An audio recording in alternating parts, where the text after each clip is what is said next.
For update on sports stories across the globe, Aaron Akirejola joins us now. Good morning, Aaron. Yes, a very good morning to you, Doctor. Good morning to you, Ayo. Good morning to you. Good morning, Aaron. Just behind me is the Mule Abdullah Stadium, and this is the calm after the storm, or some will say after the perfect storm, because yesterday the Teranga Lions of Senegal, against all odds, in the ultimate smash and grab, won the AFCON 2025 against the host, the Atlas Lions of Morocco.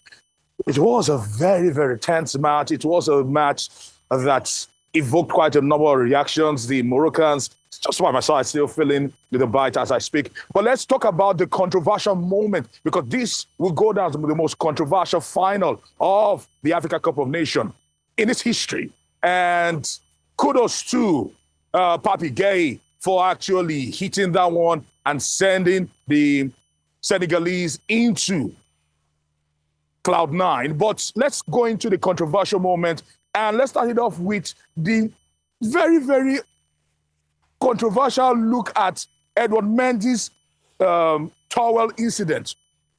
Who would have ever thought that a towel that goalkeepers use should become a touching point? That was the assistant goalkeeper of Senegal there, actually trying to protect Edward Mendy's towel at all costs. And the Moroccans, bordering on poor sportsmanship and also superstition, felt something was inside that particular towel. We saw this happen to Stanley Wabali in the game between Nigeria and Morocco. You can just see all the incidences that were happening as the game was going on live. People trying to get that particular towel. And I must tell you, towels are legal in the game, and the ref and goalkeepers are permitted to use the towel. This became an issue time and time again all through the game. Rather unfortunate. Another major talking point was the disallowed goal by the Teranga Lions of Senegal. Some saying this particular push on Achraf Hakimi wasn't enough to probably have the goal chalked off,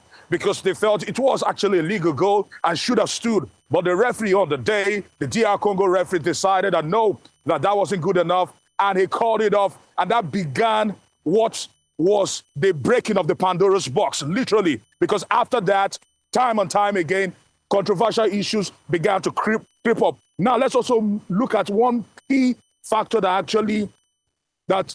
threatened to break this particular game, or probably turn it on his head. This particular issue regarding Diop. Of course, there was talks that Diop had pulled down the talisman himself, Brahim Diaz. You look at this time and time again, and people have seen this and said this was a very soft penalty, and this shouldn't, in my own opinion, shouldn't have been given as a penalty. But on the day, the DR Congo referee decided that this was going to be a penalty in the dying embers of the game. It was literally the last kick of regulation time for the Atlas Lions of Morocco. Looking at that closely, when that actually happened, we move on to another controversial issue.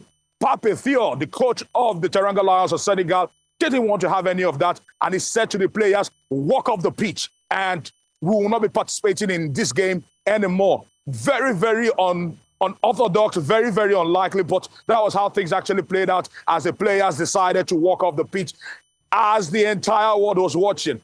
Unlikely scenes, and CAF certainly will be getting a lot of stick for this. The Moroccans will get a lot of stick for this. At some point,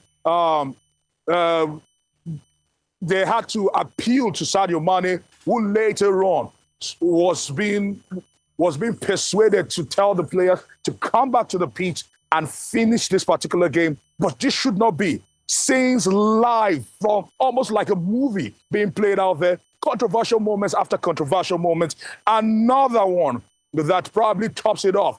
After this particular one, Brahim Diaz was given an opportunity for 12 years to bury the ball, and he decided to go for the theatrics. He decided to go for the spectacular, and rather than just keeping it simple. Now, I must note, probably he was trying to relive past memories. In 1976, when Morocco won their only AFCON, it was a penalty that they used to win that particular AFCON. Maybe he was thinking, let me roll back the hands, and he was just left red-faced as that didn't go in with Papi Gay scoring the all-important goal, and Senegal being crowned champions of the AFCON for 2025. But I must tell you, it was controversy after controversy, controversy after controversy. The desperation to host and win probably overrode common sense, overrode sportsmanship, and overrode the ability to host a great tournament. I'm so happy, Aaron, that the Teranga Lions rode so much that the Atlas Lions had to go and hide in the mountains of Ephraim in Morocco. What a game. Kudos to the Senegalese. See, people might say it was not a good thing for them to have walked out. I 100% support their walking out because, like I said, it's madness you used to cure madness. CAF did not see all the theatrics that Morocco did. Aaron, did you also tell us how the Moroccans deliberately bought all the tickets so that people would not be able to get support? They did it to Nigeria. Now, they did it to Senegal again, just to be able to frustrate people. Are they the first hosts that will win? And North Africans always behave like this. If you remember in the early 2000s when Tunisia did win, that was the exact way they behaved. A lot of these theatrics, this win at all cost mentality, frustrating people. And I think CAF, anyway, Morocco has good facilities. They were great hosts. But CAF should look into the future as regards to allow Morocco host tournaments like this. What rubbish. What arrant nonsense. What such a despicable host. And all the soft penalties and the bad refereeing. First it was a Ghanaian referee, now it's this Congolese referee. All right, very quickly, congratulations to Senegal. I'm sure a number of people would agree that justice was served in a very poetic manner, in such a way that it couldn't have been scripted, or it looked like it could have been scripted if that were the case. But I think just to add to one thing is an investigation of the coach. The coach during the Nigeria-Morocco match, and then the coach during the final between Morocco and Senegal. Because at the end of the day, if we're looking at complicity, some of the actions taken by the coaches in these two matches can be brought up to question. So that's another area that CAF should look into.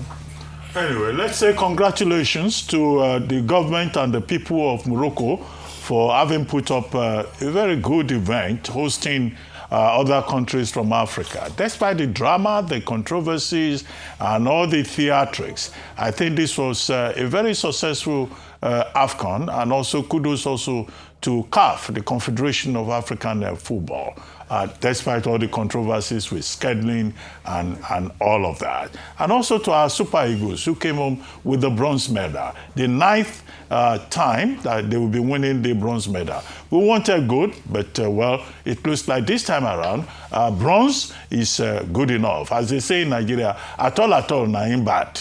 At least, you know, they came home with something.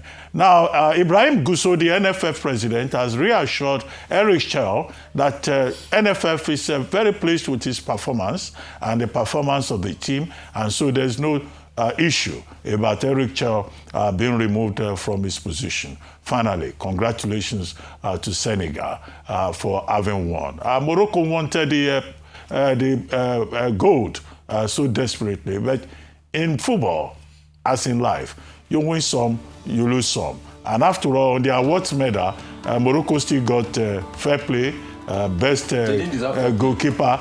They even also got best goalkeeper. You know, so you know, everybody had something to take home. And Mohamed Salah has also particularly praised the Moroccans for providing good food, good accommodation. I think that commendation is in order. Thank you very much, Aaron. And when are you coming back home? People have cited Didi, Osimhen, and Awazie in Lagos. Please, we expect you to come back home safely too. Thank you very much.